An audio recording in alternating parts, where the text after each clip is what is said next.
আসসালামু আলাইকুম রহমতুল্লাহ। Welcome to my channel and my page. আমার দুষ্টু মিষ্টি আপুমনি আর ভাইয়ারা, আপনারা সবাই কেমন আছেন? আলহামদুলিল্লাহ, আল্লাহর অশেষ রহমতে আপনাদের দোয়া আর ভালোবাসায় আমরা সবাই ভালো আছি। ভিডিওটিতে যে মেয়েকে দেখতে পাচ্ছেন সে হচ্ছে মোহ, আমার প্রথম সন্তান। ইসলাম ধর্মে বলেছেন যে নারীর প্রথম সন্তান কন্যা সন্তান হয় সে হয় ভাগ্যবতী। সত্যি আমি অনেক বেশি ভাগ্যবতী, আর মোহর মতো মেয়ে পেয়ে তো আমি ডাবল ভাগ্যবতী।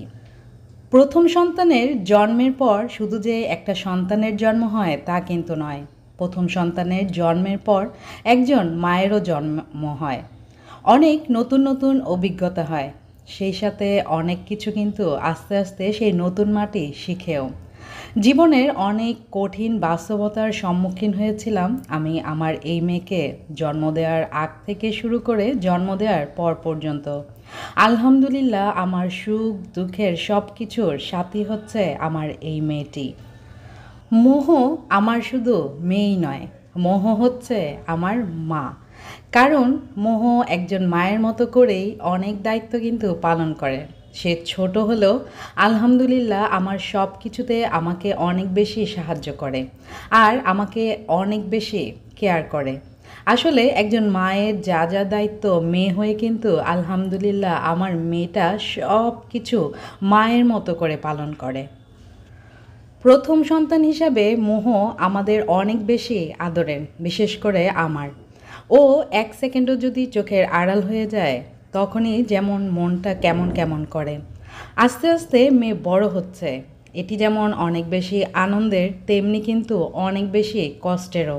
কারণ ও যখন বড় হচ্ছে তখন নিজের বিদায়ের কথার সাথে সাথে ওর বিদায়ের কথাও মনে পড়ে যায়।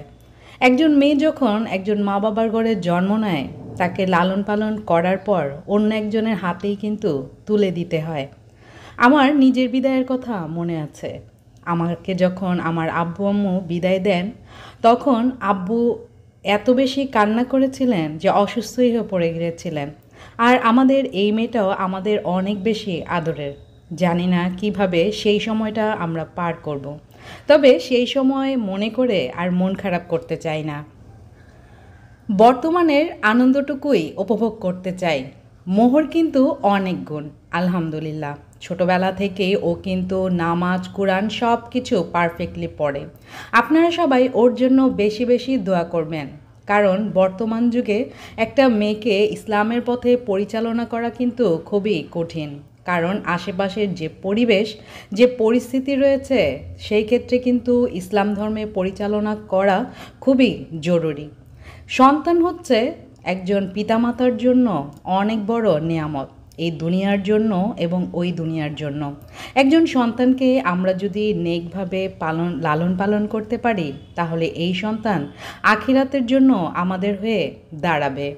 তাই আমরা চেষ্টা করব আমাদের সন্তানদের আগে ইসলামী শিক্ষায় শিক্ষিত করতে, তারপরে দুনিয়াদারির যে শিক্ষা আছে সব কিছুই আমরা দিব। কারণ জীবনের চলার পথে শিক্ষার কোনো বিকল্প নেই। মোহর কথা বলতে গেলে আমি তো অনেক বেশি বকবক করতে করতে বলতেই পারবো। কারণ আমার মনে হয়, সবসময় মনে হয় যে বেগুন মায়ের ঘরে গুণী একটা মেয়ে হয়েছে মোহ। আল্লাহ জানে আমি কি এমন নেকি করেছি যার জন্য আল্লাহ আমাকে মোহকে দান করেছেন। অবশ্যই মোহকে দান করেছেন আমার আব্বুর অনেক বেশি দোয়া ছিল আমার জন্য। হয়তো ওই জন্যই এমন একটা নেককার ভালো একটা সন্তান মহান আল্লাহ তাআলা আমাকে দান করেছেন। মোহর সবার প্রতি অনেক বেশি মায়া, কিন্তু ওকে কিন্তু স্কুলের আত্মীয় স্বজন বাইরের যে যেখানে আছেন সবাই অনেক বেশি মায়া করেন।